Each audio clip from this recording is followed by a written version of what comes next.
An underrated pop punk album for me is going to come from Bowling for Soup. And now I could choose any album from Bowling for Soup's discography. You know how to bowl, I know Aristotle. No, but this is what I mean, though. People will be like, oh, that is actually pretty deep, though. Like, I learned about Aristotle. The best pop punk release since 2020. Hello, welcome back to the Man Overboard podcast. This week, we've got the most underrated pop punk albums of all time. Woohoo! So these albums, you know, it could be from artists that are perhaps underrated as a whole, or it could be albums from big artists that just maybe flew under the radar a bit. Maybe they got outshined by previous albums. But anyway, let's get straight into it. Shall I jump in first? Go ahead. My first pick is by a big artist, and it's All Time Low. Ooh, which one? So it's actually Wake Up Sunshine. I don't know. It's one of the more recent albums, come out in 2020. There's some absolute bangers on this. Most people know there was a song called Monster with Black Bear. Yes, Yeah. I saw. Yeah. I know which album you're on about now. So that was like the big standout single, the one that's got hundreds of millions of streams. But I think this album as a whole, as far as modern pop punk goes, is really, really good. And I think it was All Time Low are quite well respected in the scene, and especially some of the earlier albums. I think we had it in our top 10 of all time. Yeah, we did. But this album has some bangers on. So the first one I want to mention is Melancholy Kaleidoscope, which I believe is the first track on the album. And it kind of sets the pace, quite a fast rhythmed, really hard hitting pop punk song. And then the next one is Getaway Green. Getaway Green reminds me of lockdown in the UK during COVID, because this album was coming out around that time. Yeah, true. So it just brings back loads of happy memories for me. But again, just a solid pop punk track. And then the next one is called Pretty Venom, technically an interlude. This track is Pretty Venom interlude. But it's a really calm... This one probably isn't even pop punk. It's just because it's All Time Low, this track. Yeah. But it's just a really calm, chill tune that brings vibes down on the album for a minute before it jumps in and then carries on hitting hard. But yeah, if you don't know about this, check it out. So is this album as a whole more upbeat than the previous stuff, would you say? I wouldn't say it's more upbeat, but it's just to a similar level. It's maybe more of a continuation for All Time Low, but I feel like it just felt more punky than the previous record. If you were comparing it to, say, Don't Panic, would you say it's in the same realm as that? I'd say it's in the same realm, but if anything, a lot of the songs are a little bit more fast-paced. Ooh, yeah, true. Like faster drums. Yeah, higher energy. Decent. And then Black Bear was the guy that Travis Barker collabed with a few times, Yes, wasn't it? yeah. So. I mean, it was kind of in this era, really, wasn't it? 2020, where Travis Barker just started working with everyone. But Tim, tell us an underrated pop punk album. An underrated pop punk album for me is going to come from Bowling for Soup. And now I could choose any album from Bowling for Soup's discography and it would be classed as criminally underrated, in my opinion. Going to put emphasis on my opinion there. But the one I've gone for here is Drunk Enough to Dance. Now, this was released in 2002. This wasn't their first album, but I think it was... I mean, they had albums before this that did kind of hit pretty high peaks for them. But I feel like this album had some absolute classics on it in the way of The Last Rock Show, which they still play at gigs to this day. It's quite a short song, but it's very upbeat, gets people moving. Punk Rock 101, which I think you'll know. I purposely don't know any Bowling for Soup, actually. Purposefully. I don't like the word purposely being... I purposefully don't listen to Bowling for Soup. And then Girl, All the Bad Guys Want, which everybody knows. And I think with those three songs in themselves and the lack of talk about Bowling for Soup as a whole in the genre, I just don't get it. I don't get why they're not spoken about more. Why don't people like Bowling for Soup? Why don't they like them? What's your reason for not liking them? Bowling for Soup, to me, sound like a cover band. Okay. They're kind of pop punk, but they kind of, to me, fall a bit more under like ska type music, or at least with those bands, because that's who they tour with a lot of the time. I guess so, with Less Than Jake and... Yeah. And it just, they feel like a bit of a joke. That's what it is. I don't hate that's them. What it is. But the funny thing is, I predicted that you would have them. I didn't think you'd say them first. I thought you'd be more sensible than that. But I haven't. So... I really can't say much more than I've already said in previous episodes, but I do feel like Bowling for Soup in the genre of pop punk are underrated to the point where I think they should be up there with the big dogs, personally. I think you're a big dog for coming out with statements like that. But it's fun music. You just admitted it's fun music. That's why people like I never said it was fun. Yeah, you did. I said it's that a bit they of a seem joke. like a joke. Yeah, fun. It seems like they never have a serious, like, emotional song. They do. They've got like Turbulence and stuff like this on later albums. Earlier albums, they've got some that are nice. There's Emily, that was good. I don't just want to calm. spend ages slating Bowling for Soup. They're just not for me, and I think I don't think that they're underrated as a whole. I think you personally just think that I'm underrated. I think no, they're underrated because they're not good enough to be rated. Right. Okay. Right. Moving on because I can't talk about them anymore now. Come on. Give us another.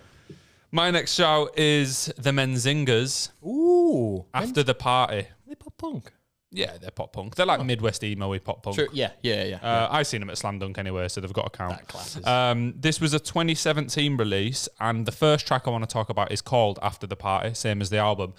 This was my #1 song on Spotify for years. True. For like 2 years, it was my most listened to like song. when you do the on that time Wrapped. capsule. Yeah, Wrapped, that's it. Yeah, I absolutely love this. It's a nice little story about someone been in a pretty happy relationship. Like the main line is after the party, it's just me and you. And I just really liked it. I seen it at Slam Dunk a couple of years ago and it was chucking it down.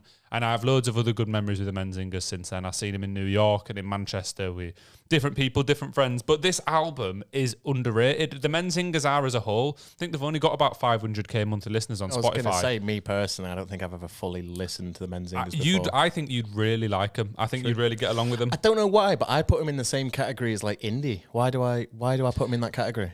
Some of their albums, I think the more recent ones are just like rock. You'd probably just put them as rock. You know, like Jimmy Eat World kind of switched from pop punk to more just rock albums. Yeah, like heavier. Yeah, that's kind of what they've gone down. But this album to me is definitely pop punk. When was this album? 2017.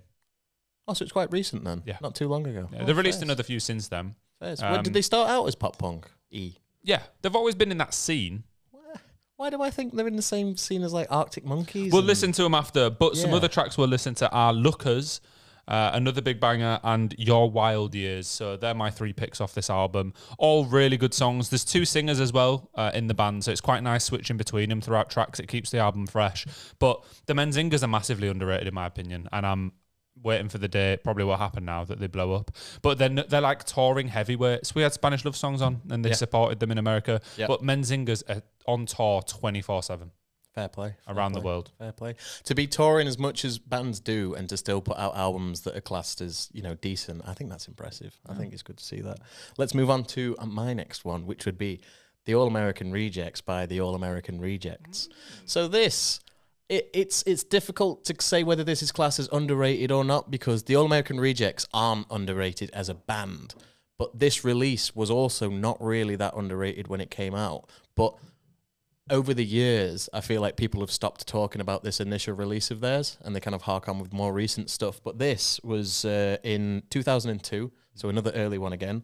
It's got some bangers on it like The Last Song, which isn't the last song. Or it might be the last song, actually. I don't know where it comes on the album. I'd like to think lies it was. like I'm always. just making shit up. My Paper Heart, which I personally think is my favourite song off the album, and then the classic, which is Swing Swing, which everybody knows, Swing Swing. And that song in itself, I think, kind of makes it kind of like a grey area as to whether this album could be classed as underrated. But I think that song overshadowing the entire album, in turn, knocks it into the underrated category. Well, to be honest, when you said the All American Rejects, I kind of thought they're quite big, but they're never brought up in the conversation when it comes to best pop punk bands of all time, etc. They're at Slammy this year, aren't they? Are they headlining? Under You Me at 6, but it's because it's You Me at 6's last ever festival. Yeah, that makes sense. Yeah, so they're a big band. It's just they're never brought up in the conversation. It is a bit weird. So I thought I'd give them a little shout, give them a little bit, we'll give them some traction there. Go listen to the All American Rejects. Thank God it wasn't Less Than Jake. Oh, yeah. I'll move on to the next one. The next one for me is by an artist called Jaden, spelt JXDN. Yeah.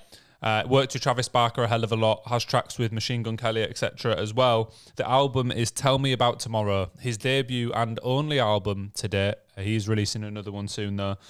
This for me was kind of caught up in that new wave of pop punk that came around between 2020 and 2022. And it is just a banger. First track I want to talk about is Wannabe. Really catchy, really good. Wannabe, all right. Am I a pop punk singer now? You could be, yeah. I was expected to be a cover of Spice Girls. Next track is So What And then the final one that you should check out is Better Off Dead. But Better Off Dead, I feel like I know Better Off Dead. You probably, this will have popped up on your Spotify like things. Release radar or something. Yeah. But Jaden as a whole, he's quite big, and he got quite big off this one album. But I feel like most old school pop punk fans probably wouldn't have even given it a chance. They'll have seen it and thought, oh, it's this 22-year-old kid. We're not listening to that shit. He's got Machine Gun Kelly on there. No. But it's actually a fantastic album. Like from top to bottom, there's some different types of tracks on there throughout. Some heavier ones, some quicker tempoed tracks, some emotional ones. I think it's really good, and more people should check it out. I think there's a lot of artists that fall into the same category as Jaden in the way of, Black Bear and himself. That's another one that fall into the category of, I'm not going to listen to them because they came out after the year 2020. And I don't know what it is, but new age pop punk, it's just got a different feel to it. So I can understand people's issues with it, but they just need to accept it because it's still great music at the end of the day. But hey ho, let's move on to my next one. We've got Chuck by Sum 41. This was released in 2004. See, that face is exactly the reason why this is in that list. No, I'd know this album. Do you? Yeah. Oh, true. Do you not agree that it's underrated? I wouldn't say it's unknown. I think everyone knows I don't think it's unknown. That wasn't the okay. criteria. Continue. In terms of Sum 41 albums, I don't think this one spoke about much. You've got, do you think this is Infected? Yeah, All Killer. That one, and then All Killer, No Filler. But this was kind of like a slightly heavier album than what they'd done prior. I think this is the third release or something, 2004. Anyway, we've got We're All to Blame, which is a fantastic track. It's like a rock ballady type track. Some say, and then Pieces. Yeah, Pieces is a which big banger. Fucking huge. And I just don't see this appearing anywhere online. I think Sum 41 as a band are a little bit underrated, personally, in terms of the influence that they had on the scene. I don't know. Yeah, I don't know if they're underrated, but I do think that they are one of the better bands in the scene, and they've remained pretty strong throughout. Like even the more recent albums have still been good. They released one a couple of weeks ago, what's the vocalist? Derek is his name. Yeah. I mean, they're breaking up now, aren't they? Well, he had a bout with alcoholism, didn't he, for a while? So they kind of lulled in, like, I think it was like the 2010s. They kind of just went off the radar, but now they're back. But now they're stopping again, and it's like, why did you come back then? Well, they have done like 3 albums. Like yeah, I know, but still, like, what more do you want from them, Tim? I want them to stick around forever and ever and ever. Do a Bowling for Soups. Keep playing till you're 60. You're gonna drive them to a drink. Drive them to a drink. Yeah. I go on to my next pick, and it's one that has been mentioned a lot in the media in the last week or two, because a certain Taylor Swift mentioned the band in one of her new songs, because the 1975 covered one of the songs on one of their last tours, and it is The Starting Line. Oh, with bit of TLS. Say TSL. It Like You Mean It. Starting Line, I think pop punk fans know them, but they're really small. They're a really small band. No one in the mainstream has really heard of The Starting Line up until this week when Taylor Swift mentioned it. And they're just this album is a quality album. I don't know much about the rest of the discography, to be honest. I'm sure there's a couple good tunes on there. But for me, on this song, you've got Up and Go, which is a big... The thing I like about this album, it's like unapologetically pop punk. It is exactly what you expect from an early 2000s, 2002 release pop punk album. Do you know when it's just that every track is exactly that vibe of that time? Yeah. So Up and Go... Best of Me, which is their biggest track, and I think most people know that is the one that their 1975 covered as well. Makes sense. Yeah, makes sense. And how can that be an interesting cover? Is it good? It's just acoustic. It's not. Oh, right. Okay. Yeah, fair enough. And then Leaving, which is another fast-paced, good pop punk tune. But I think The Starting Line are underappreciated by modern pop punk fans. But I suppose I'm guessing that the rest of the discography isn't quite as good. Otherwise, I would have probably heard of that as well by now. Yeah, most likely. And I feel like when you go on a band like that, if you look at the top songs, it tends to be the first one's got 100 million listens, and then the second one's got 2 million, and then it just goes down. This album had that. There was like 2 or 3 that had loads of listens, and then the rest were a couple million. Do you think it's shit that you can't view the listens on the mobile version of Spotify? Oh yeah, I didn't. It's really realise annoying. that. Yeah, really annoying. I've never thought of it. You have to go on PC to see all the actual listings of the amount listened to. Well, to be fair, maybe it's quite good actually, because it means more people might actually just listen to a song without just picking the top listen to one. True. Yeah. I just like to see which ones in an album did better. But I'd like to see what your next pick is, Tim. We've got Warning by Green Day. Now, this in itself particularly I think it was overshadowed in the realm of Green Day. So with artists like this that are this big, I've taken it as what albums I think from them. I'm not comparing it to anything else because obviously they're a giant and none of their music can be classed as underrated. I mean, there's stuff that's overrated. Yeah, definitely, like Father of All and so on. But that's not this one. So we got Warning. And on this track, the first track that I chose was Warning, obviously. And then Waiting, which I really fucking like. I think that's such a good song. And then Minority, which is, I think, perhaps one of their funnest songs that they've got. It's very like ding ding ding ding ding ding ding. You know what I mean? Like it's just very. It's funny. It's just fun. No, it is. It's a good tune. I think that is something that I'm noticing when I go through these albums and I'm kind of like picking apart the stuff that I like and what kind of songs I like. I think I do kind of veer towards the fun side of pop punk and the more kind of a bit jokey, a bit more like nice guitar riff here and there. But I think I like the non-serious type of It pop explains punk. Bowling for Soup. Yeah. A fun fact about Green Day, Everton manager Sean Dyche said in an interview this week that if you haven't seen Green Day live, you just need to go see them because they're incredible. Yeah, they're just true. juggernauts. I'm off to see him June, I think. Yeah, it's a horrible, Nothing but thieves. horrible venue though. Where is it at? Manchester Cricket Ground. Oh, is it? I hate oh it there. no! I hate oh it. no! I didn't know. I got the Yeah. tickets. No, I mean, it'll still be good, but Yeah. I nearly got tickets to that and nearly got on for Foo Fighters there and refused because Can it be any worse than? Was it Nottingham?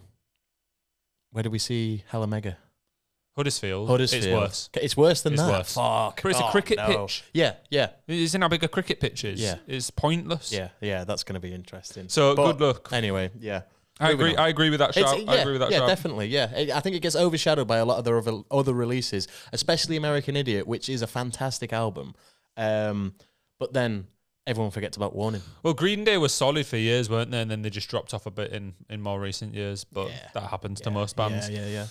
I don't know which one to go with next. I know what I'll go with. An album that I think you'll have on here. Ooh. And it is Plus 44. Oh, it's not. You don't have them? No. Well, Plus 44, When Your Heart Stops Beating, came out in 2006. It was a Mark Hoppus and Travis Barker kind of production. They made this band when Blink broke up for a period, and this album is absolutely belting from top to bottom. I just love it. It's such a good album. A very good album. It is very Blink-esque, but without Tom DeLonge, which means the songs sound a little bit different because there's not the whiny, iconic pop punk voice throughout. But Mark and Travis do such a. It's just. Travis's drums on this album, like I feel like he went above and beyond what he'd done for Blink up until that point. Obviously, he's gone crazier since then, but I feel like this was his kind of. Okay, I'm going to try something a little bit different because I'm not bound to Blink 182 music. Yeah. This is a new project, so it was fun. The tracks I've picked are Lillian. Oh yeah. No, It's Not, which is like an emotional saying goodbye. I love that. Isn't that the one with the female vocalist on it? That might be a different one. This is the one that's like, this isn't just goodbye. Yeah. This is I Can't Stand You. It's got a female vocalist on it, but I don't know who. Yeah, maybe so. And When Your Heart Stops Beating, which, it's really funky. It's kind of got like an indie riff to it, if anything. But Plus 44, I don't know if they were underrated in the moment. I'd imagine they were quite big because it was Mark and Travis. But they did one tour, one album, never did anything again as that duo. And it was banging, and no one talks about it. I reckon if you ask like most mainstream pop punk fans, they might not, and more modern people wouldn't have a clue about it. No. And it's some of the Blink cohort's best work. Like, I prefer this to the Boxcar Racer. Oh album. yeah, I do too. And most people probably prefer Boxcar. I feel like this with Plus 44, it was When Your Heart Stops Beating. That was, I think, bigger than the band. I think more people knew that song because that was included on like compilation albums and pop punk classics and like the 2010s, and when stuff released later on, that was always included in there.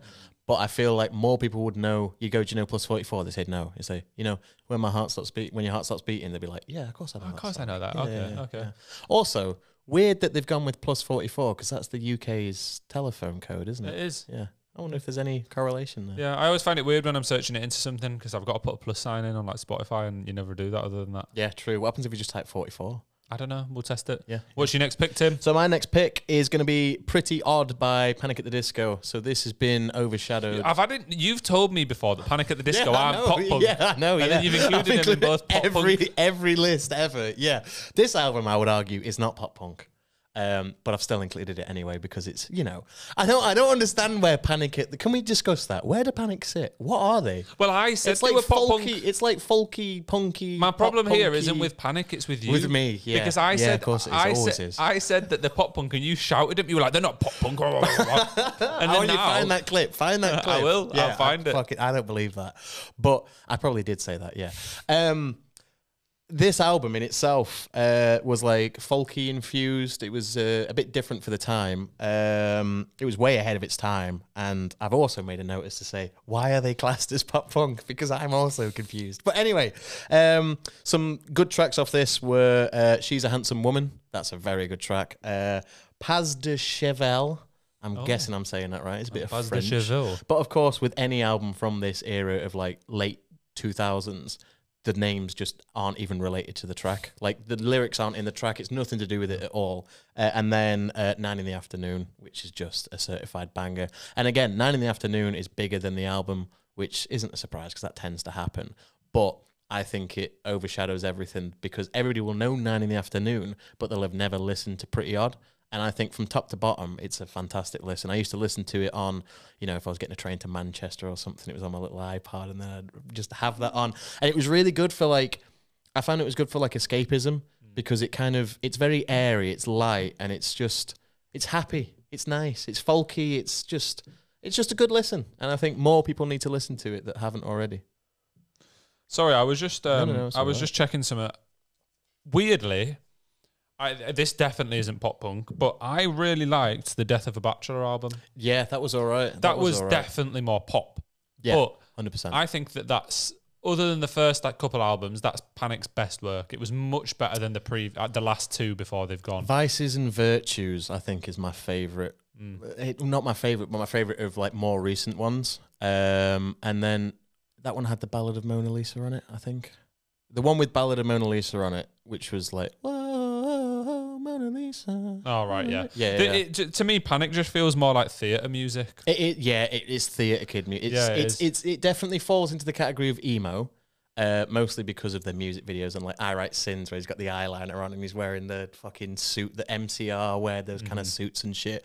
So it falls into emo. And then I think by proxy, it doesn't fit into emo. So people go, pop punk? It's close enough. We'll just put it in pop punk. That'll do. Yeah.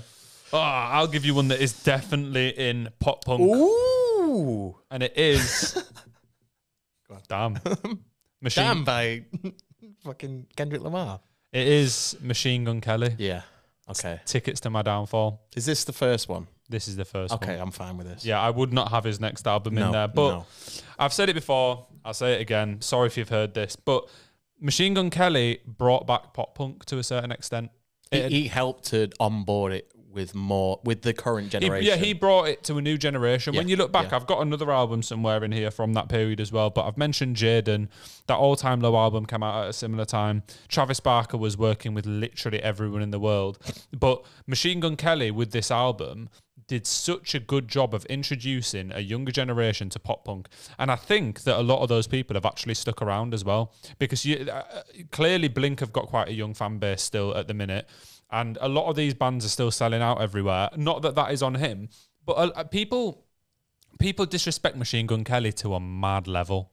I went to see him at Leeds Arena. It was sold out. I mean, there's reasons why he gets that disrespect. No, he's not. He's said some questionable things, and he's not the greatest character. But as a pop punk album, this is really good. I think the main thing that puts people off him was the genre switch. I think that genuinely made people go, well, he's clearly just trying to cash in on something here. I think a lot of people felt like because he just shifted genres so suddenly that it felt kind of like a cash grab, like oh shit, rap's not working because I've just been destroyed by Eminem or whatever, which I don't even know if that really happened that much, but that then set him on to go into a new style of music, which people would see as, well, he's clearly just trying to get out If you looked into it slightly, though, in the past, he'd toured with like Sleeping with Sirens and someone else before this. Yeah. I think that's correct. It might have even been Blink or something, but he toured with a large pop punk band before this and clearly had an interest in the genre. just thinking of that shitty System of a Down cover he did that one Oh, yeah, time. that was bad. Aerials. The thing is, as well, like Machine Gun Kelly's done some bad covers. His last album was the last 2 albums, if you include that Trippie Red Abomination. Oh God! But even he doesn't like that. That doesn't matter so much because this had some bangers like Bloody Valentine, which was like my song of the summer when this came out. It is a really good pop punk tune. Made it onto Tony Hawk's Pro Skater remastered as well. So I've heard it about 1 million times. Oh no, I can't get that game now. And then there was Concert for Aliens, which is actually one of the smaller tracks off the album, but it had a really cool music video with him and Travis Barker in some like abandoned skyscraper or something, and I really liked it. I remember watching it all the time, and I think it was the first single they released, and I was like, "What?" I've always been a huge Blink fan, and I was like, "Wait, Travis Barker? Wait, this is actually fire!" And then it went hard. Did you like MGK prior to his first album? Prior to working with Travis? Was he even on your radar? No, not really. No. I'd heard some of his tracks. I think I liked a song called Candy that was on his song album before this. I did like that one. And he was on my radar, actually. I'm lying. Because on his last album, before the pop punk one, he did a song called I'm Not Okay with Youngblood and Travis Barker. That's when he came on my radar. Right, yeah. And that was very pop punk and very amazing. And that's why when everyone's like, oh, he's just switched genres because of Eminem, he'd already kind of he was already in that way. Yeah. So, and whether that was just the final nail in the coffin. But to speak on his rap side of things, I do think that the man can spit. Like, he has got good lyricism, and he's not, I mean, not in terms of lyricism, but his flows aren't the worst, is what I'll say. Do you know, he wasn't the worst rapper that I've ever heard. If he was beefing anyone other than Eminem, he'd have won.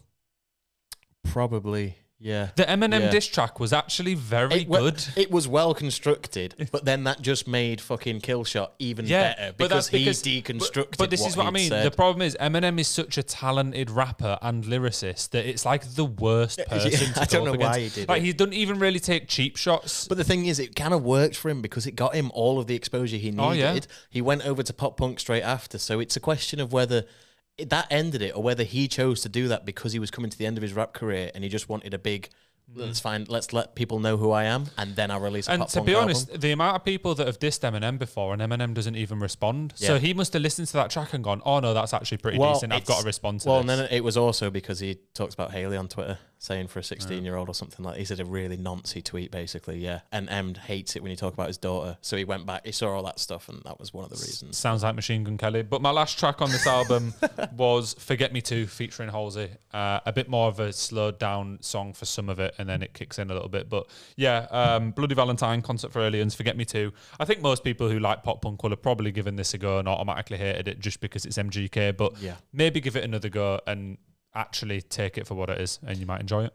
Yeah, fairs. Should we move on to my next one? Of course. So we've got one that I don't think you'll know at all. I don't even think you'll know the band. And it's Masked Intruder by Masked Intruder. So this was released in 2012. MGK when he sees Haley. So this is an anonymous pop punk band from Wisconsin in America, and they all wear ski masks. And they're called like Red Intruder, Blue Intruder, Yellow Intruder because they've all got different coloured ski masks. So nobody knows who's actually in the band. But it's not one of those where it was Green Day under a pseudonym or it was some big band. They are just a normal band. But I found them years ago now. Like I say, this was released in 2012, but I probably found this in about 2014, 2015. Okay. And the tracks off it are going to be Heart Shaped Guitar, 25 to Life, and Stick 'Em Up. Now, Stick 'Em Up, I think, is their biggest song. And I think it's the song that most people would know of them. And it's pop punk, definitely pop punk, but it veers more on the side of punk. Okay. So it's like got a lot more like do kind of drums. So it's a lot more fast paced, and you know it keeps moving throughout the tracks. And there's some sick guitar solos in some of their songs, I've got to say. And I just think I've never heard anybody I know ever speak about. This is what I mean. I've never heard anybody speak about this band. I've never seen anybody listen to them on Spotify. If I've ever brought them up to people or I've had it on my shuffle or anything like that, nobody's ever gone, oh, is this so and so? And I just think there's some bands out there that you think it's unfair. It's unfair. They deserve more. You know what I mean? Like they're arguably better than a lot of the bigger pop punk bands that are just kind of slopping every other year. They're just putting out shit. Pause. And Yeah, I don't know. It upsets me sometimes to think that there are bands out there that just don't get the credit. And the thing is, though, I reckon they have a very dedicated core fan base. But and it's the whole thing is just you. Not just me. Yeah. All their millions of listens. I'll check it out. You'll have to send me it after this because honestly, I've never heard of them. I can't really comment. Yeah. No fairs. But I think as a whole, bands that I just wanted to hark on criminally small bands that you feel rough. like they should be bigger. Yeah. Big ups Wonder Horse. Yeah. That's them for me. Big ups Masked Intruder. They're not really my Wonder Horse, but I get what you're saying. Yeah. That's a weird sentence. They're not my Wonder Horse. That's not my Wonder Horse. That's not my type of Wonder Horse. What should I go with next? The thing is, I've got these in a weird order now. Yeah. So I'm trying not to give away all my good ones at once or what I class as like my favourites. Next, I will go with Jimmy Eat World. Oh, Futures. Yes. Oh, come on. Have you got it? No. Oh, what the hell? I'm just trying to figure out which one would be classed as underrated, and that would be the one. Yeah. So Jimmy Eat World's 2004 release, which is in fact Futures, massively underrated. Hugely underrated. Like everyone just knows that. Is it Bleed American is the name of the album? I always get confused because it's the track as well. Yeah, it's a big track, so I kind of know the song more in my head. Yeah. Anyway, Futures, some of the big songs you've got. Pain. These are the big songs actually. These are just the songs that I like. Pain is huge. Pain is such a good song. No, as in as a track. I love Pain. I think Pain is great. I can't compliment this Try track. one more time. The track Pain is a great track by the band Jimmy Eat World. Okay. And then The World You Love, Your World That You Love is apparently Pain. That's a more of a calm one. Yeah. Chills it out a little bit. And then Just the Night, which takes it back to Jimmy Eat World, pop punk. But I think it's a weird one because everyone knows who Jimmy Eat World are, but I feel like no one's listened to any of their albums other than like, what is it? Is it Sure and Certain off one of the other? Is that another album that did quite well? But everyone just knows Bleed American. And that is a fantastic album, and it was one of the pioneers of that pop punk era. But Futures is its album cover, as simple as it is so memorable. It's fucking fantastic. Yeah, and Futures is just like a phone box. Futures, yeah. Black and white. Isn't the song Futures on Futures? I think imagine so. It is. That's one of my favourite tracks off that album, I think. But I think titular tracks tend to be. That's why I switched it when I said the biggest tracks. I said my favourite because I do listen to this on a regular basis, and I was like, well, the biggest one isn't my favourite, so I'll be unique for one, so you don't cave my head in. This album was so you go through your era of iPods and that, but I went through my era of having my first car which had a CD player in it. So I used to go out and collect little crappy CDs from like pound shops and stuff that I'd find here and there. And Futures was one that somebody gave it to me at one point. And I already liked Jimmy Eat World, so they were kind of like, oh, have you heard this album? I was like, oh, no, give it here. And then it was one of the albums that just kept playing in my car just over and over. And I adore that album. So give it a shot. Give it a shot. Let's move on to my next one. So this is going to be another band that I don't know if you'll know, but they're not like an underrated band like Masked Intruder. They are quite known to like core pop punk fans. So the band's called Alistair. No, not ringing any bells. And the album I've gone for is Last Stop Suburbia, which was released in 2002. Sounds like a Green Day title, doesn't it? Just because of Suburbia. Yeah. So this is one of those bands that was around in the very early 2000s. So core pop punk sound, the really raw and rough. It hadn't molded into what it is today. And I discovered this band via, I want to get this name right, Disney Extreme Skate Adventure. So Disney Extreme Skate Adventure was a fucking chronic game. I'm not going to lie. It was really fucking good, man. It was. You could play as fucking Buzz, Woody, Timon, Pumbaa. This is one of those clips that could get clipped up and be like, let's start a podcast, bro. Yeah, literally. Yeah, I loved the Disney skating game. Honestly, that game was like, it was like Tony Hawk's for kids. Yeah. But I was playing Tony Hawk's and playing that at the same time because the soundtrack on it was... it went harder than it needed to for a kids game that was aimed at kids. And all the levels were themed around a kids game that was aimed at kids. Yeah. Went hard for a kids game. Aimed at kids. Not at adults. A kids game aimed at adults. That's a different game. All right. What the fuck? Okay. Yeah. So basically... Do I explain more about the game? Because I want to. No, just go on. What's happening with the album? Okay. So... they've got a song called Stuck on there, And the lyrics at the beginning of it are late nights, long day. And I wonder if it was a reference to Blink slightly. Because of late night, come home, work sucks, I know, and the way that it's phrased and all that. I don't know if there were some references in there, but anyway. Then there's Flypaper, which is another banger, and Somewhere on Fullerton. Now that's their big track. I feel like I might have heard Somewhere of that. on a Fullerton, and that's the place we used to go to get away from it all. I feel like all of these albums you'll pick, and I'll listen to them after, and I'll just think they're ska. This one. No, you will think they're ska because you think fucking Bong for Soup ska. No, I said that they're ska-y. Ska-y. Yeah, they are kind of ska-y. Fucking Scar Lord. Imagine if he made ska. Ski Mask That'd Slump be God. different. But yeah, I think you will think that it's ska because it's early pop punk and it's got that kind of rough and ready sound. But there's no trumpets and no saxophones and nothing like that, so it's safe. You can listen to it. The only place trumpets should be is in 1975 songs. I mean, that trumpeter in 1975 is pretty sick. I can't lie. He is a good guy. Yeah, but Big ups to John. Yeah. John. He's called John War. Big John. John what? John War. War. War. John Wart. No, there's no T. It's War. Why do you say it different every time? John that you War. say It's like Waugh. War. Whoa. Whoa. That was actually quite impressive. Sound like an old dubstep riff. What do I want next? I'm going to go in with a more modern pop punk release. When I say modern, it is 2017 and it's Movements with Feel Something. Ooh, Movements. Ooh. I think you might know the track Dear Lily, or maybe even Movements as a whole. I know Movements. All right. Dear Lily is by far the biggest song and has been one of my top tracks every year, probably since about 2019 when I first discovered it. I think it's time you had a Pink Cloud Summer. What a line. I thought you were telling me that you thought it was time I had a Pink Cloud Summer. I mean, it is. Summer's I didn't coming realise up. it was lyrics. Summer's coming up, and everyone that's listening deserves a Pink Cloud What's Summer. a Pink Cloud Summer, Joe? Why is that such a good line? You've gone too far without a smile. But what's that line mean? I it's don't such a know. good To be line, fair, why I is just it think such a good I line? think it's time you found another. Fucking, you're not going to give any Bro, explanation. I don't know what that line means. I think it's But time you you had like a Pink it, Cloud though. Summer. It's just like the. Yeah, but I know you don't know what it means, but you specifically chose that line out of all the lines I in just that like song. singing it. All right, okay. All right. It's like it hits hard in the song, and it's kind of self-explanatory. Pink Cloud Summer just means like a good summer, doesn't it? Not to me. It sounds Because like... the next line is because you've gone too long without a smile.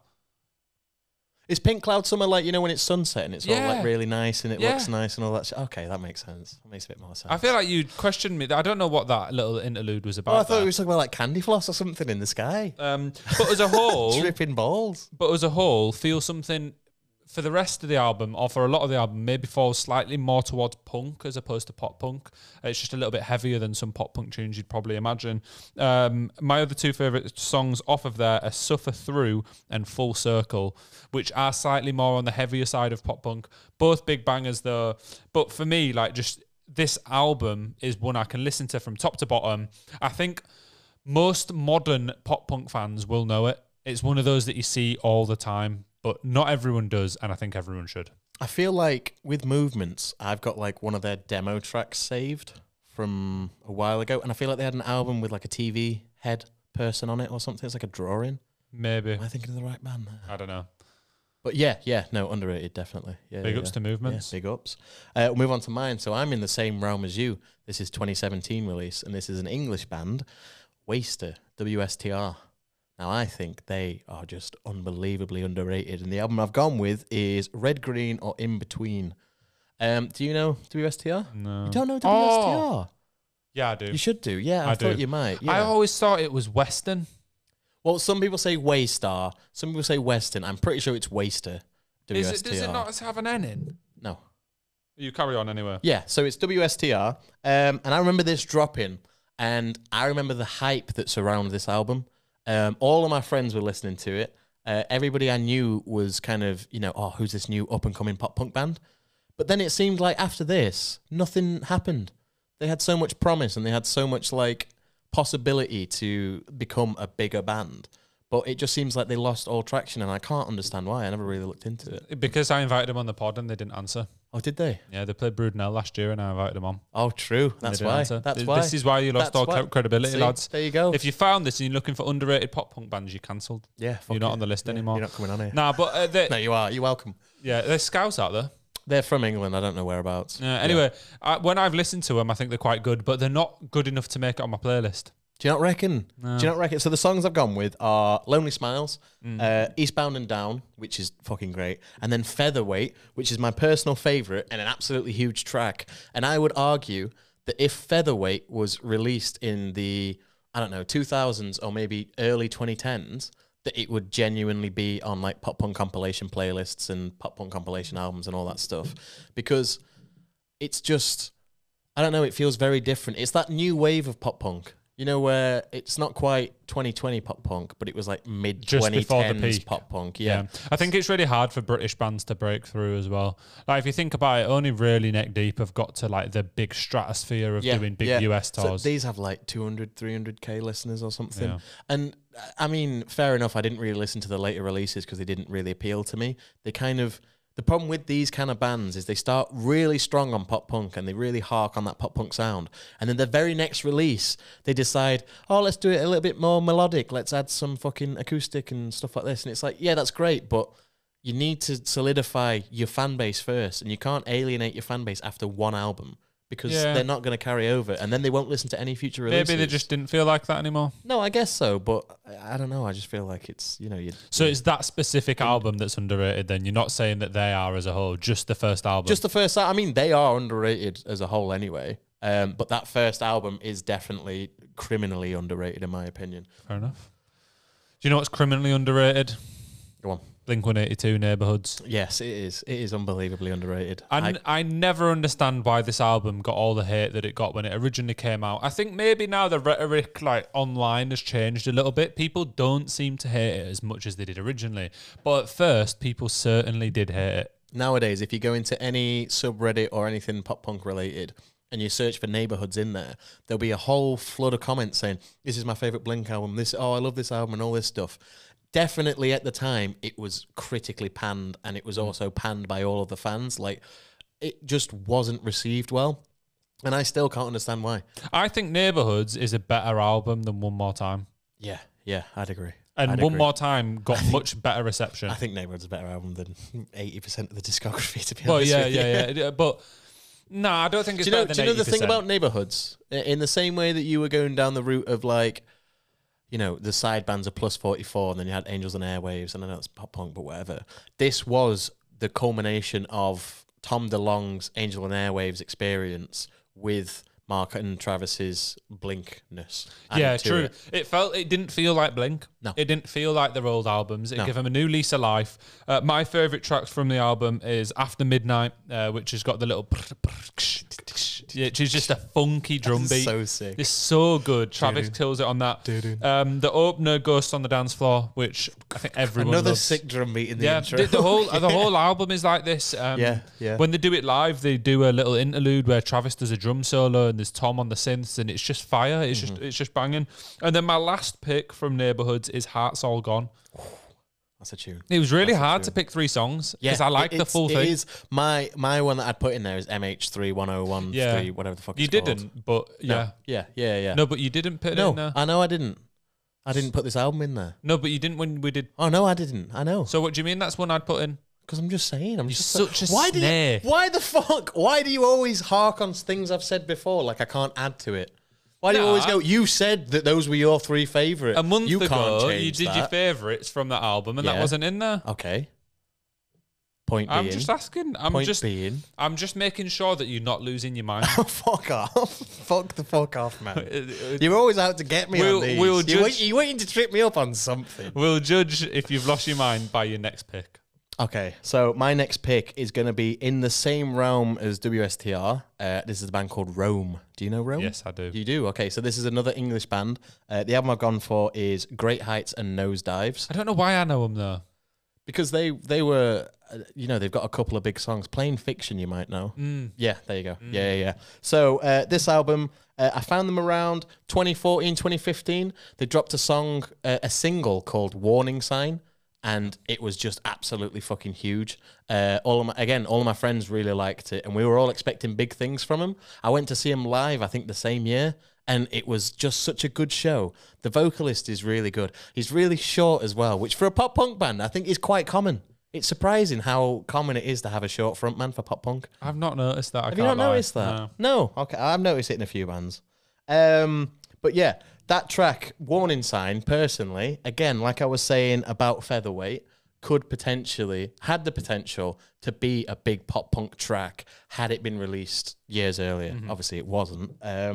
But I went to see him around 2017. It was fantastic. And this era was WSTR and Rome. Those were the two massive bands that came out of the English pop punk scene at that time.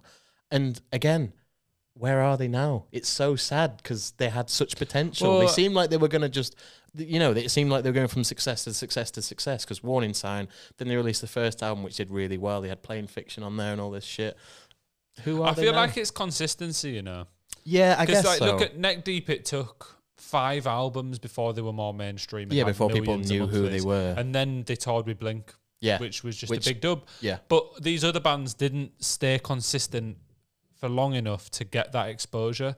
Like, to be honest, I think that Moose Blood would have done it, but they had controversy with one of the drummers. I think they might have replaced him now, which is why I say one of. But they had some pretty decent-sized albums, started getting like big festival bookings, and then had to disappear their English. But there's lots of bands like that. Yeah, where you just think it was so close. They were so close. But then, do we just see it as so close? Had they built the fan base they were going to build? Like these, like now they've that West you mentioned before. They've had 3 albums now. They're probably not going to get much bigger. But they've got a core fan base. Yeah. Like 300K isn't that bad. It's not bad. No, I think it's enough to potentially live off as a career. So the songs off this album, I'm going to go with Alive, The Rich Life of a Poor Man, and Plain Fiction, which is another track that I argue could have been a pop punk classic had it been released earlier.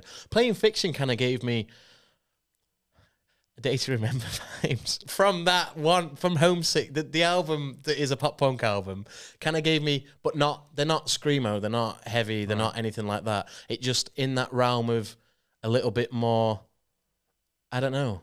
Fair. Do you know that one? What do you say? You know that I think I do, but I need to listen to it to make true, sure. okay. I searched to see if it was on my playlist, and it wasn't, but I definitely know Rome for some reason. I genuinely think that this album is one of the best releases in like... That was one of the weirdest noises I've ever heard. One of the best releases for pop punk between like 2015 and 2020. Okay. I feel like one of the most underrated. I'll check it. Yeah. And I'll give you the best pop punk release since 2020. Oh, since 2020. Okay.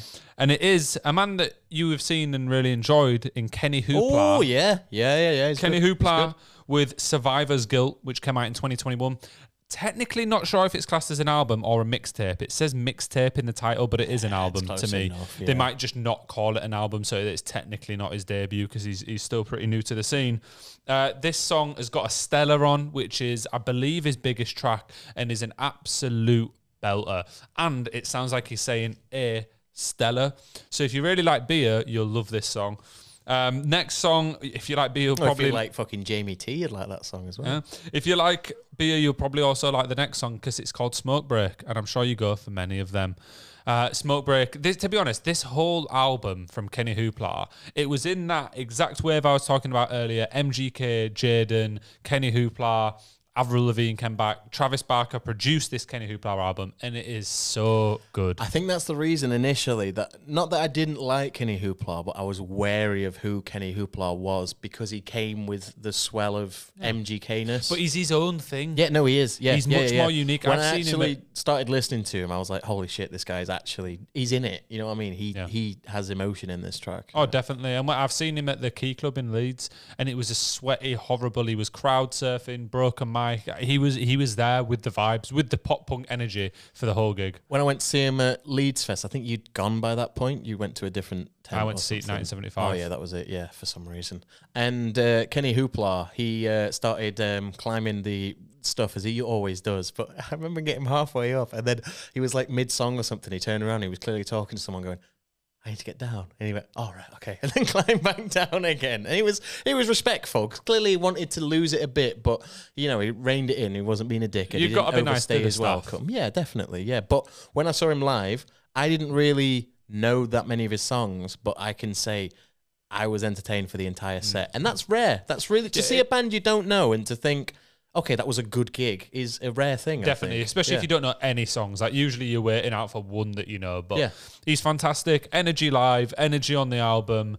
I'm really hoping that he comes back this year. I know he stopped making music for a little bit because his mum passed away, rest in peace. But I think he's meant to be coming back this year. And if he does, I'll be gassed because I'm sure that it's going to be belter after belter. I'd go and see him in a heartbeat. Yeah, 1,000,000%. I did have one last track on that album and it's Turn Back Time.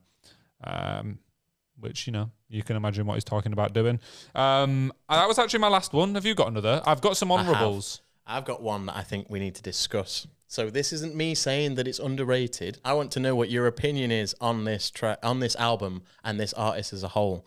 Now, I know in recent years this artist would not be classed as pop punk, but this very initial release, I think is not even arguable that it isn't pop punk. Are you ready? Are you ready? I know who it's going to be. Who? Busted. No. Who is it? Well, they are pop punk. 5 Seconds of Summer. With 5 Seconds of Summer, their first release. So I know what you mean. So when these first came out, they were treated as the anti-One Direction. It was kind of like you could either like One Direction or you like Five Sauce. You know what I mean? You couldn't like both at the same time. But the problem is that all of the singles that they were putting out were all One Direction feel.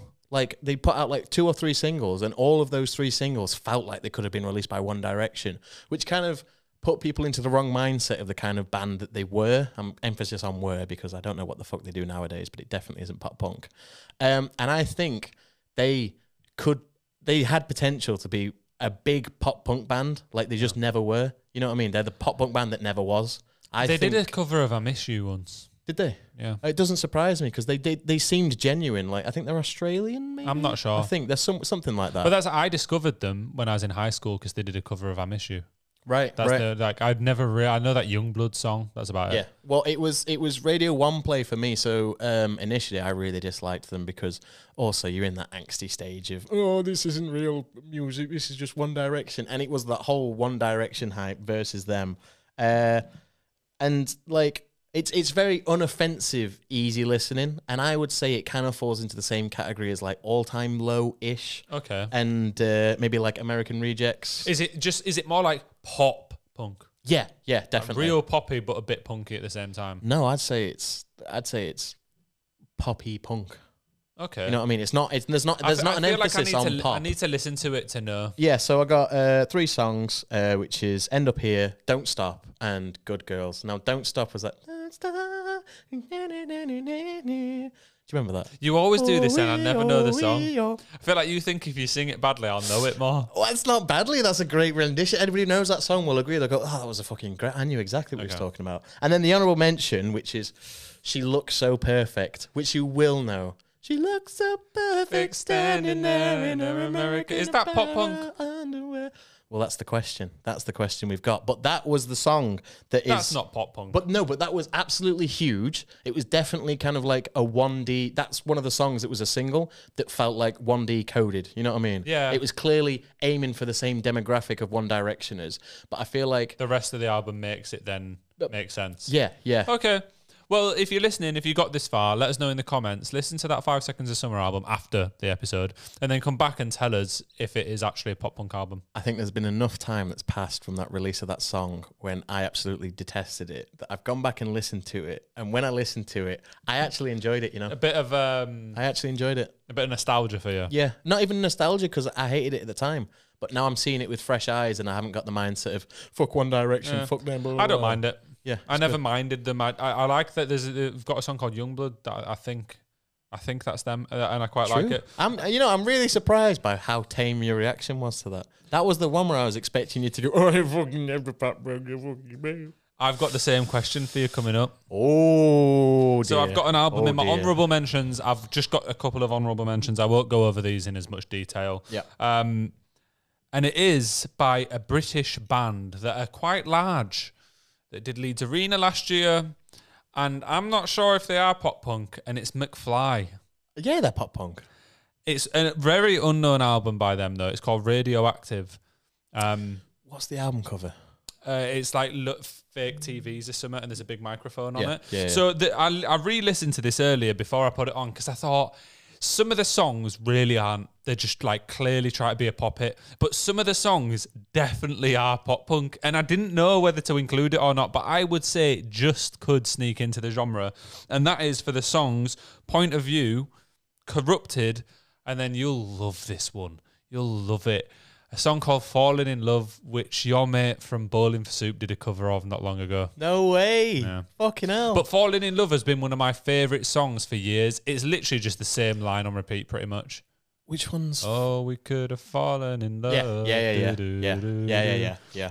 But it's that's a cover as well, though, isn't it? I think they originally is McFly the original. This came out in 2008. So. Oh, it's very possible then. Yeah, I think it is. It might not be. If not, I've been tricked. It's surprising how many songs are covers and you don't even know. I know. Yeah. But McFly kind of come in the same category as Busted for me, where they're not quite pop punk, but they're the British version of what it was at the time. I think Busted is undoubtedly pop punk. Personally. The first album, McFly, I would kind of veer away from. But McFly's later stuff definitely wasn't. Like when you're looking at Stargirl and stuff, that's not pop punk. But this album, I'd say at least 50% of it is. Yeah.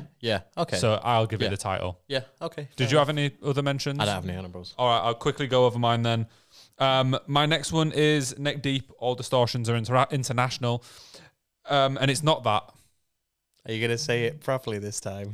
Are you going to get flamed again? You fucked it. You did fuck it. Do you know what it is? It's because I read from my notes and I just read it and I automatically read international. Intentional. All distortions are intentional. Was that intentional? An intentional mistake? But the thing is, if you think about it, international could make sense as well. Yeah, because all distortions are international could just mean it's worldwide. It's not just in any Wales. word you put there could be there, but anyway, it's not the name of the fucking album.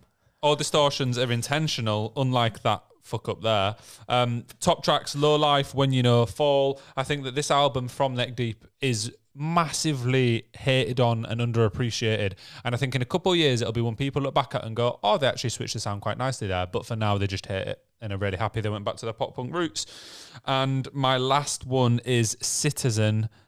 And it's not the one that everyone will think it is. It's actually Life in Your Glass World, which is a 2021 release. And for me, this is like a 14-song album, which is very rare from a pop punk band. And Citizen had kind of made the name doing these like 8 to 10 track big heavy hitting albums. This was long, spanned multiple genres. There was some more indie tunes on there. There was some like grungy tracks. It is honestly, this is one of the best albums I've discovered in the last couple of years. That's a big show. It is. It's just you do hark on about them a fair bit. To be fair. But the thing is, I discovered Citizen through an album called Youth, which was I think their debut or close to, and it's very like pop punk scene. If you know Movements and you know that album, it's the album that defines them as a band. Yeah. But this is who they are. This album is better as an album. It definitely is. Okay. Like Life in Your Glass World, it's got Blue Sunday, I Want to Kill You, and Call You Bluff are my 3 favourite songs. But to be honest, I'm telling you, bro, you can listen to the full album, top to bottom, and you just go through different genres, different emotions, different. Like there's a bit of anxiety in some songs. It's just great. Fairs. Yeah. Banger. Yeah. I expected them to be on your list, to be fair. Somewhere. Yeah, and there was a couple of other bands that I think neither of us mentioned that could definitely be in there.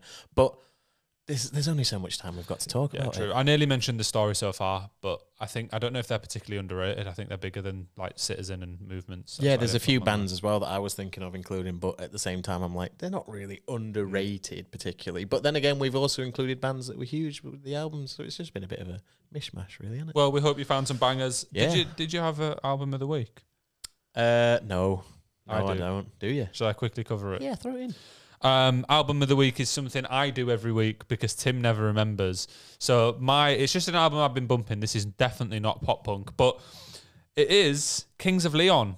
Ooh. Kings of Leon recently made a comeback and have released a couple singles for the new album, which I'm not actually a huge fan of. They're very chill, very like run-of-the-mill rock songs. They're not offensive, they're not horrible, but they're certainly not great either.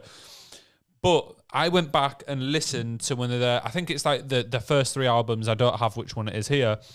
But their album, Because of the Times, absolute belter. So I didn't know how kind of gritty and grungy Kings of Leon were. My first exposure to them was the album with Sex Is On Fire and Use Somebody. But this album, wow. It is like I didn't. Do you know when you've listened to a band for years and you've just never dived into the discography, and then you listen to an old album and you're like, "What the fuck? What the fuck is this?" Yeah, it feels rough around the edges. It feels gritty, and it isn't very popular.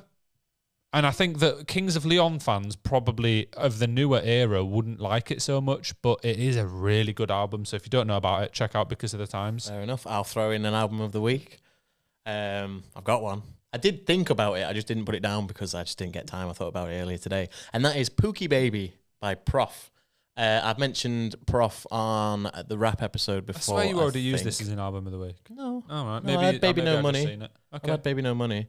And then I had It's called Jakey. Pookie Baby. Yeah. Pookie Baby. Come here, Pookie Bear. And some of the songs off it that are great is, I mean, a lot of them are fantastic. Him as an artist is unbelievable. And when I say criminally underrated, I mean criminally underrated. And the only reason why is because he has weird ass beats, he has a weird ass flow, and he has a weird ass voice. But if you like somebody like Danny Brown, you like the kind of weird, different, he's trying different stuff. You don't hear it in other rap songs. It's fucking fantastic. Some tracks off here that I can go through. Andre the Giant, Time Bomb, No featuring Cashinova. From top to bottom, this is a great album. Recently, he went back to do Chicago, a place that he's done loads of times, and he said he did it to 30 people, he did it to 100 people, he's done it to 200 people, and then he put out a video the other night, and he's fucking filled the place. It's got to be at least 1,000 people, and I think he's finally getting to the point where he's becoming like a cult classic, where people in the rap game will like start to kind of like Tech Nine. We'd love to see that progression. He's got from an no artist. outside appeal, but for people in the genre, it's like one of the best. Fire. No, I respect that. Yeah. We'd love to see it. Big ups to Prof. Big ups to Prof. What else have we got to talk about, young Timothy? I've got plenty to talk Your about. favourite artist in the world released a new album this week. 1975. Even worse. Or even worse than that. Who was it? Big T Swizzle. Big T Swizzle. Taylor Swift. Whoa, that was unison, that. Tell me about this Taylor Swift album, Tim. So the Taylor Swift album is a fucking car crash, if you What's ask it called? me. The album is called Tortured Poets Department / The Anthology, because she released 2 albums in one. Why would somebody release 2 albums in one other than to get more streams? I don't know. Other than to double the vinyl sales. Why would they do that? Why would they just take up all of the vinyl production companies and raise the price of vinyls for everybody else? A la Adele. I don't know. Why would you do such a thing? This whole album rollout has been an absolute fucking travesty, if you ask me. Because there's a thing called payola. Have you ever heard of payola before? Only the Cribs song. So Okay, no. so basically what payola is it's, I've got the definition here, it's the illegal practice of paying a radio station to play a song without the station disclosing the payment. So it's similar to YouTubers being sponsored and not saying that they're sponsored and just advertising a product. I know what you mean. In this situation, I'm almost 99% sure that law has been broken here. There's no way, because she had like radio stations in America every other day were doing 3 hours dedicated to Taylor Swift and her new stuff and all this shit. She was getting play everywhere. She's had a section on Snapchat. She had a new feature implemented into Instagram to advertise this. A new feature for an album. Like, fucking insane. How do you do that? Emails from literally every service going, saying, new Taylor Swift album, new Taylor Swift album. Every shop you've ever shopped at, every streaming service you've ever used, you'll get an email from them. People were even getting push notifications from their Google app, letting them know that Taylor Swift had released a new album. Now, I don't think that all of these apps and all of these companies have decided off their own back to push the fuck out of Taylor's album. Do you know, I think there's some fucking unfair play going on in the background. You're not going to like this, but I disagree with you. Go on. Taylor Swift as unfortunate as this is the biggest artist in the world. Mm-hmm. All these companies just want people to go on their apps and click on to come on as much as possible. And I think a notification about Taylor Swift out of any musician in the world is the most likely to do that. So they'll definitely end up pushing that notification and sending it everywhere. And if you're a physical shop that sells vinyls or whatever, Taylor Swift is the biggest artist in the world. So you're more likely to get more sales off of her than a lot of other artists. But so tell me why Google is pushing a notification because for that, it'll have though. been the number one trending thing on Google that day. So tell me why Snapchat have put it in their feature. Because people will engage more with Taylor Swift content than any other musician because she's the biggest artist in the Instagram world. putting in an entirely new Same thing. feature. There's got to be some monetary incentive in it for them. Her marketing team would have probably paid and been working on deals to do these things for a long time. I don't think that's particularly foul play. I think that a lot of artists do stuff like that. But nobody else is getting that treatment, though, are they? Who the fuck? When was the last time Instagram introduced a new feature? What was the new feature? There was a whole timer when you loaded up a page. It would just the top would pull down. There was a timer with a countdown in it, and then they also had a little Taylor Swift face that went on people's home screens. My phone's not big enough, so I didn't get it. But you know when you get though. like on Android when they've got Messenger and it pops up in the side, that kind of shit was going on. Yeah, it felt very forced down people's throats, and but I think that it would have done anyway. It's Taylor Swift. No, because these companies, they'd advertise it, but they wouldn't shove it down their users' throats because it affects user experience. And Instagram might be like, yeah, cool, Taylor Swift's released a new album, but without monetary incentive, there is no way that they would lower the quality of their application by forcing Taylor Swift down their users' throats if there wasn't some kind of... But it's only if you went on the Taylor Swift page. Well, no, it was being pushed everywhere. It was on people's fucking home screens and shit. I didn't get it. Did you not? No. Oh, I did. You just said you didn't? What do you mean? On Instagram? Yeah. You got Taylor Swift stuff? In the stories at the top. Everybody got it. Like the circles? Yeah. It wasn't just an ad as you were flicking through stories? No. I don't know. I didn't get it. I didn't get it. Okay. Well, lots of people have reported it as well. It was a very known I believe thing. you. I thought you meant something else. And also, let's move off the payola side of things and let's move on to what she's been doing with these rollouts, with the vinyls and getting the vinyl sales in. Do you know about what she did? No. Do you know about what she did with the unreleased tracks and this, that, and the other? I have no idea, no. So she had specific vinyls that she put out that had extra tracks on them. Mm-hmm. And it wasn't initially announced that there was going to be the anthology album with the Tortured Poets Club, whatever the fuck it's called. It's a stupid name.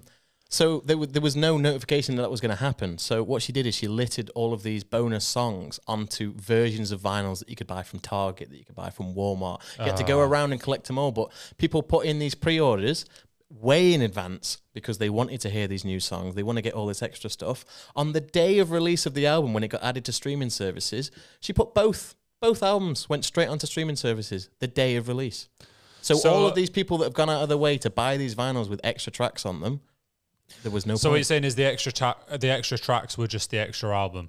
Yeah. And then she just put it out for free anyway. On the day of release of the other one. And to be honest, as an artist, she knows she's got more hardcore fans than probably any artist on the planet. So if you're putting a couple of tracks on each vinyl, you know there's going to be people spending money to get every single one of those vinyls because they want to hear all the songs as quickly as possible and they want to have them all on vinyl. And to be honest, I think that's a scummy thing to do to up your sales. It's a waste of vinyls because a lot of people will get them and just never listen to them other than for the two songs. You could have just included it on the original and you should have told people. Yeah. And in shops at the moment, like back in that, all of the vinyls are gone, but the CDs are still there because people were trying to get the vinyls with the fucking extra songs on them.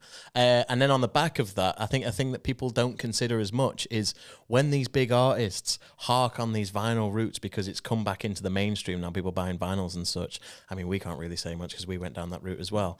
But it then puts pressure on, because there's only so many factories that create the stuff that vinyls can be made from. I think there was one in China and there's one in America somewhere that burnt down recently. So they lost like half of the stock of vinyl producing shit in the world.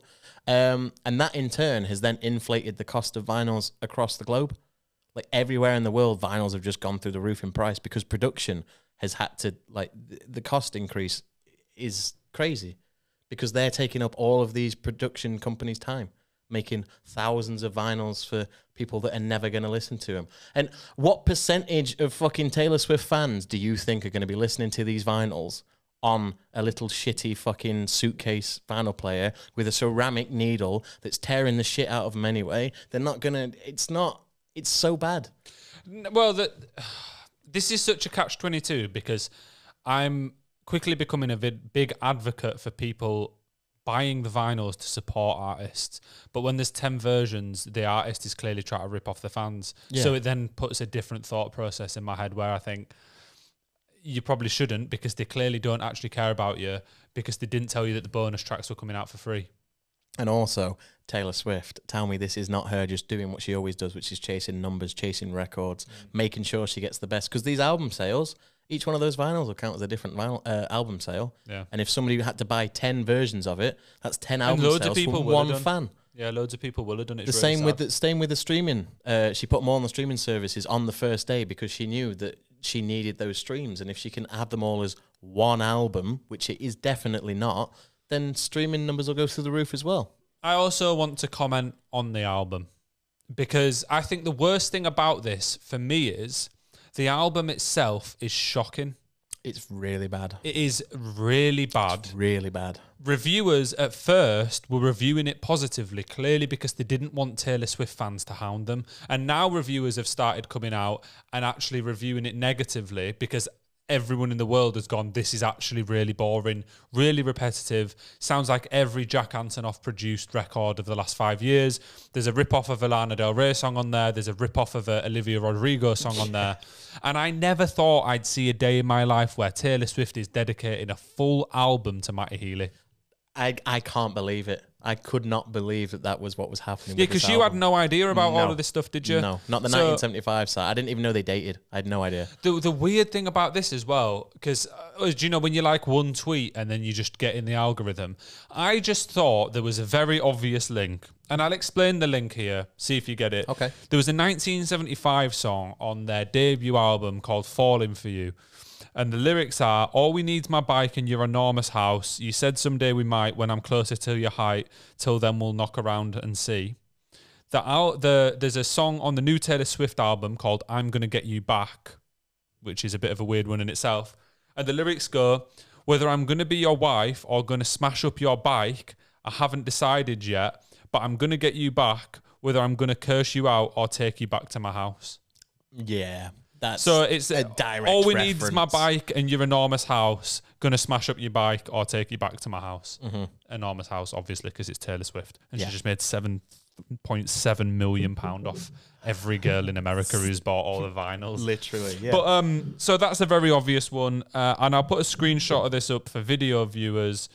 There was also one of the music videos for the track off the new album, which is practically identical to a 1975 music video from their new album run. Wow. If you take a lot of the screen grabs, like especially them two, it's clearly. Yeah, that's, yeah. So, yeah, I don't think Taylor Swift fans expected this. And this is the funniest thing about it for me, because online, when Taylor Swift and Matty Healy were together, there were petitions. Taylor Swift fans were saying, get away from this horrible, toxic man. And it worked. They ended up breaking up. And now she is clearly heartbroken by it and has written a full album about it. She's got a boyfriend right now, by the way, which is wild. That Kelsey. Yeah. He must be thinking, what the fuck? I suppose they're adults. They'll have spoke about this stuff. But yeah, Taylor Swift fans are some of the weirdest fucking creatures I've ever seen. Honestly, the cope that I have seen online from Taylor Swift fans with this fucking album is unbelievable. I have never seen so many people with the worst takes I've ever fucking read on the internet in the past week. Like, people, they're just blind to it. It's like they've never listened. The people that think that Taylor Swift is a genius have to have never have heard a single song prior to Taylor Swift's debut. There's no way, because everything that she does is influenced by somebody else. She's not a good singer. I don't give a shit what anybody says. She's not, like, she's never served vocals that have made you go, oh shit, like Adele. You know what I mean? Somebody like Adele, she's serving vocals every fucking release. Taylor Swift has got the most mundane, I'm going to get my ukulele and do a shitty cover of Over the Rainbow, fucking YouTube type fucking, that's what her music is. She's been going for, this is her 11th album. 11th, technically 11th and 12th if you ask me. And she's never really, you know, like, capitalized on anything in her whole career. I don't understand the hype. The thing is, there's the odd older Taylor Swift song that I don't hate. There's the odd one where I think, oh, that's all right. The problem is, I tried this new album. I genuinely did. I class it as I've got a music podcast. I have to do my research. I got 4 songs in, and it felt like I hadn't even changed song. Yeah. Like I'm not just saying this to be controversial. On these new Taylor Swift projects or the new Taylor Swift album, every single song sounds exactly the same. You can just skip through. There's nothing heavy hitting about them. There's not even any proper drums in a lot of them. It is just melodic, fake heartbreak that has been over-exaggerated to a level which is not healthy. And it's not normal for people to listen to that and relate to it and be sat in the car blubbering like a child. She's 34 years old. I just want to hark on that. Like, how can you be talking about playing Spin the Bottle at fucking 34 years old? Got a song about high school or something like that. And But to be fair, I was playing Spin the Bottle with my uncle when I was 30, when he was 34. When you were 13 and he was 34. Yeah. Fucking hell, bro. Jeez. Like, fucking move on. Move on from that whole rhetoric of there's so many other things you can cover that'll still be heartbroken and that. But how about you stop making references to your high school era when that was about 20 years ago for you? I think she started making music at the end of her high school like experience. So what the fuck? This is a tweet that I saw. Okay. And I couldn't believe it when I read it because this is the cope. This is the cope that I've been seeing everywhere online. People hate Taylor Swift's music because it challenges and forces them to slow down, digest, and engage deeper with what they're audibly consuming. Instant gratification is ruining our ability to fully appreciate music. The problem is there's no gratification throughout the whole album. There's nothing. There's no content. I'm spitting because I'm that angry. The only thing that Taylor Swift brings is if you're really heartbroken, there's probably some lyrics you can relate to. And even then you can't really because she's trying to relate it to 15-year-olds. It's the most insane take to have for the biggest artist in the world to say, she's challenging people. She's making people listen. Do you know what closer. This is, though? This is... because there's always a percentage of fans in any musician's fan base that have a skewed view on them. And she happens to be the biggest artist in the world. So we see them fans a lot more because even the 1 or 2% of them is still 10,000 people. Yeah, still popping through. And your timeline's just absolutely well, bro, hammered. We talked about, I think at one point, the video of the people crying outside the stadium while she was playing. Oh, I forgot about that. No normal person does that. No sane person. I seen a video for this new album where someone sat in the car, just like snot running down the face, blubbering. And I thought, like, you're an adult human, right? The only adult humans who would record that and post it online are Taylor Swift fans. 100%. Taylor Swift fans are fucking It is weird. wild, They are. that, though. So, I mean, Taylor Swift fans also like to say, like, oh, no, don't critique her. She's a 34-year-old billionaire, right? I can critique her all the fuck I want when she releases not even a mid-album. This is low-mid. You know what I mean? It's listenable to her fans, sure. Yeah. But to the greater... what I was really happy to see is that the general public's reception to this album is actually bad because the general public is fed up with Taylor Swift now. We've let her hark on for long enough, and I'm glad that this project has actually caused as much controversy as it has. We've seen it at the Super Bowl. Everyone was like, "Can you fuck off? Can you just get what?" Like, I'm trying I to watch thought the she game. was performing because of all the fucking headlines surrounding her. I was like, "Oh, Taylor Swift's doing a halftime show." No, she's just there. But the thing is, it annoys me because, like, I've been listening to Taylor Swift fans for so fucking long now. Yeah, so long. I've had a gay dude once made me a playlist of Taylor Swift songs because he wanted me to listen to them and see if I actually liked them. Yeah. And I listened to a couple and I was like, I can't listen to this anymore. I don't get it. Like, I feel like when I compare it to other massive pop artists, right? First person that comes into my head that's huge at the minute, has got big #1 albums and sells out every tour she does is Olivia Rodrigo. Yeah.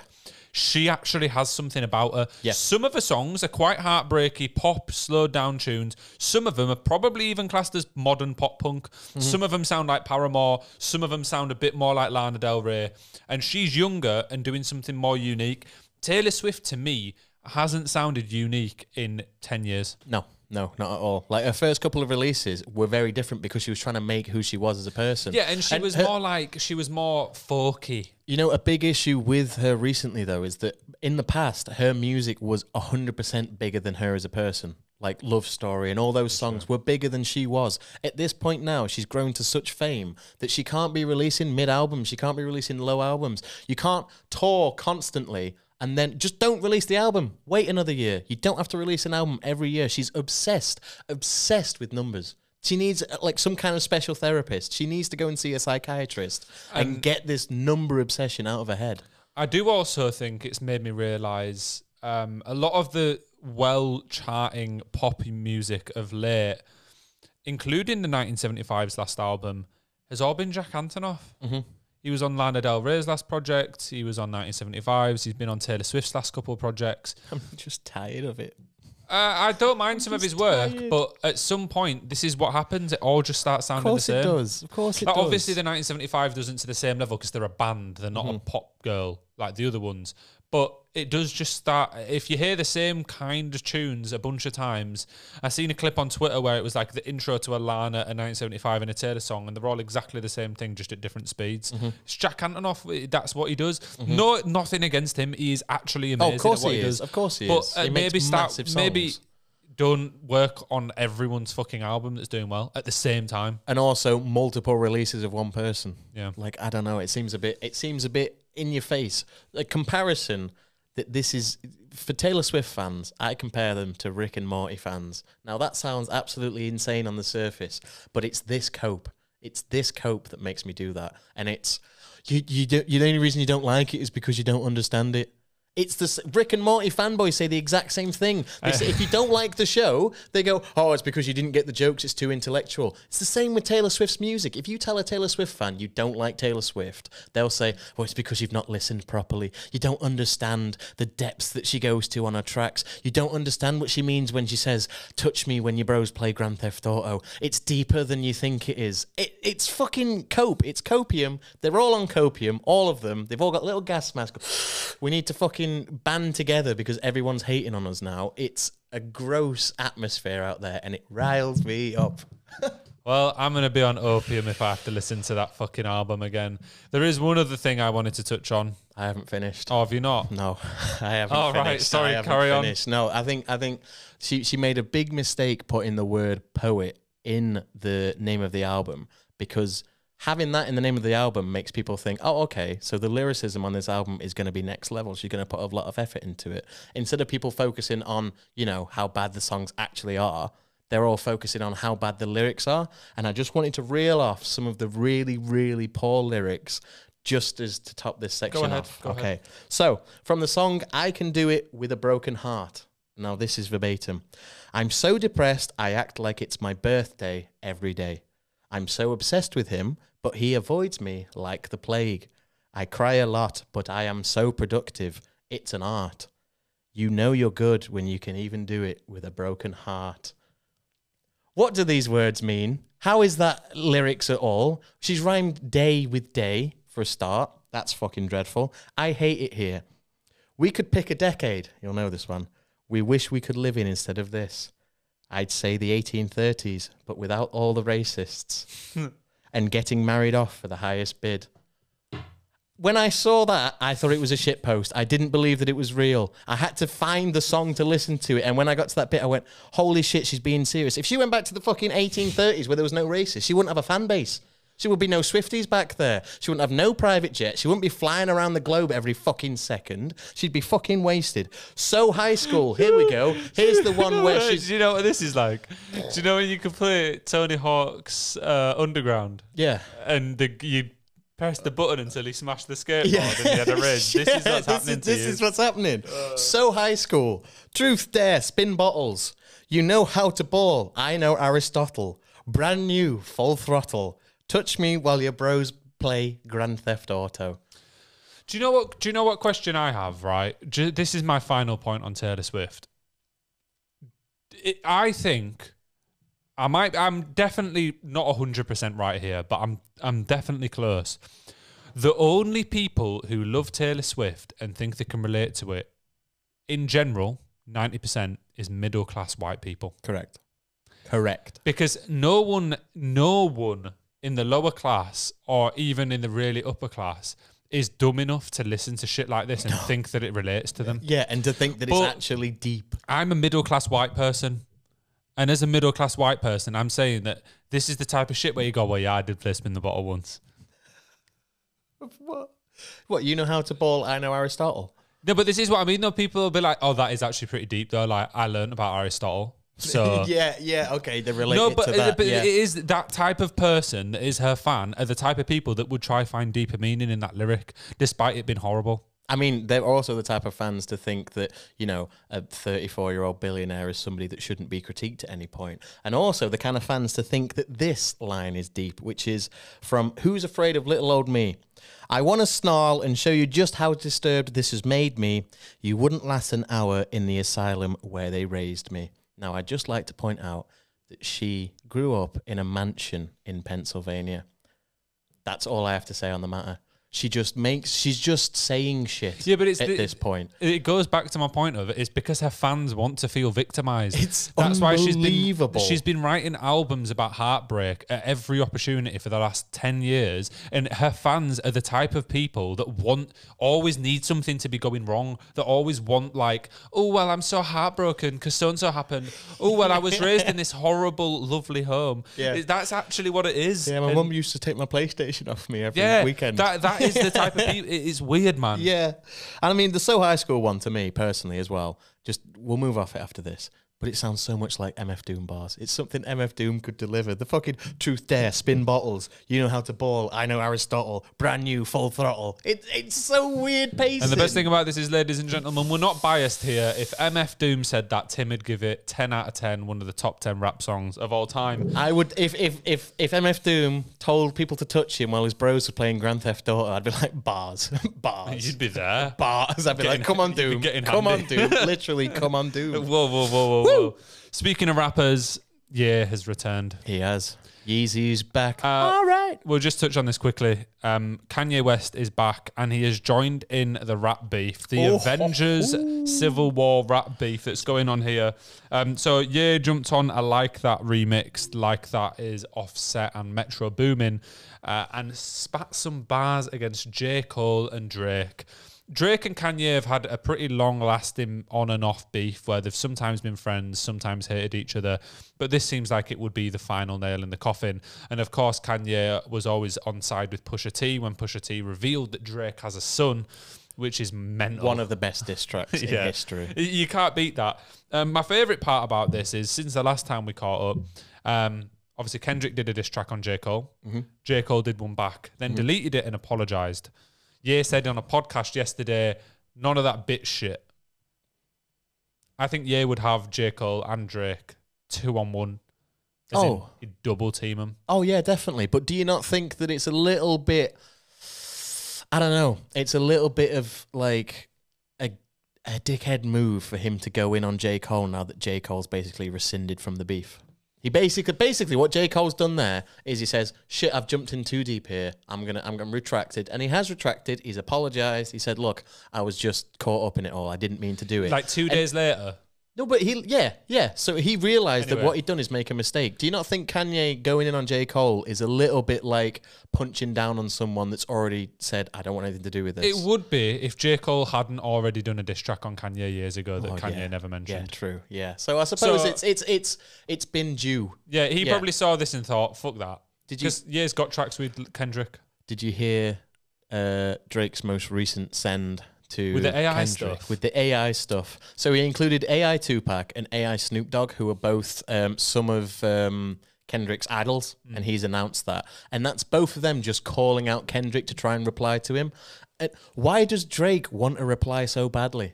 What's the situation? Because Drake's never won a rap beef. The only rap beef he's ever had is with not Kid Cudi, with Pusha T, and he got bodied. Why would you start one with fucking Kenny though?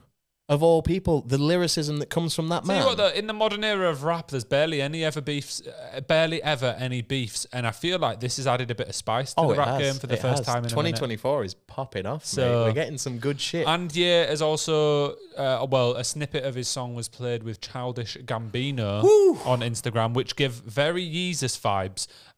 Banger of a tune from what we've heard so far. Hopefully that gets released soon. And Gambino's announced a new album, so that should be fire as well. You know, it wasn't even a snippet on Gambino's story. It was pretty much the whole the full thing. track, I just listened to a snippet. Yeah, it's very good. Very good. And it sounds like old Ye. So there's two situations here. Either Kanye has provided a 5+ year old verse and thrown that onto the track, or he was just clowning on everyone because this shits on fucking Donda 2 and Vultures. Well, Kanye, even on the diss track, his bars were fire. That's what I mean. His delivery was better than it's been for years. That's what I mean. And then he's been back on that podcast this week. Maybe Was he just trolling with Donda 2 and Vultures? Was he just pissing around? Vultures wasn't that bad. I mean, there was it a wasn't couple great. good tracks on there. I mean, it wasn't great, was no, it? it wasn't great. Like, it's obviously not one of his best projects, but it... I just don't understand how somebody can go that shit and then come back with such fucking tenacity. Vultures wasn't that shit. If a different rapper released that, you'd probably say, yeah, it's decent. But because it's Kanye, it makes it worse. That's how I mean, though. Well, yeah, but that doesn't mean it's awful. It's his first proper, like, full-scale, full-length collab album, and barely anyone will work with him anymore. It's okay, but hopefully he's back to his best now. Who's first ever? Kanye's. It's not. Yeah, there's Kids See Ghost, but that was like 6 tracks. Oh, Watch the Throne. Yeah, Jesus Christ, man. Yeah, it's a shit album. It can't be. Vultures? Yeah. It's not a shit album. It's not. It's just for Kanye. This is the thing. If you're classing it in the rap game, I'd agree that it's a mid album. If you're classing it as a Kanye album, it's at the bottom of the list. It's not his worst. Well, Donda 2's the worst, yeah. Donda 2's worst. And then Vultures is just above it. Jesus is King. Okay, yeah, Jesus is King. So it's his third worst album. Yeah. So still shit. And if you can release 2 of your worst albums and then come back to Gambino. Maybe it's better than Watch the Throne. What? You don't mean that. I do. Apart from like 2 tracks, Watch the Throne's pretty mid. You don't mean that. I do mean that. You don't mean that Vultures. Say it now. Say those words in a sentence because I want to clip that. I want to hear you say that Vultures is better than Watch the Throne. I didn't No, say it. You fucking did. You fucking did. This is on record, mate. I said it might be better than Watch the Thrones. Because it's a close call in my head. It might be better. Yeah. What's your opinion? It's hard. I have more Vultures songs on my playlist than I have Watch the Throne songs, so... Fairs. All right. I just think... Tell me, other than In Paris, name one Watch the Throne song. Yeah, no, you're fairs. Name one. I can't. Exactly. I can't. Tell me to name a Vultures song.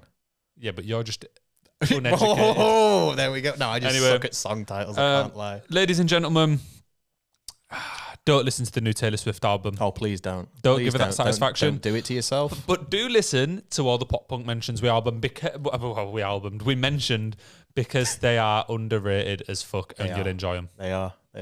Anything else to add? Like, subscribe, and follow. Yeah. Is that one on Spotify? That's a follow. Yeah, follow us on Spotify. Leave us a rating. 5 star. No other rating, please. And next time you take your or any other dog for a walk, just pop an episode on your walk. Yeah. That'd be a nice chilling one. Until Tim starts talking about Taylor Swift. When we get to that point, we'll just skip through that and get to the bit where we talk about Kanye. Yeah. All right, thanks. Bye-bye.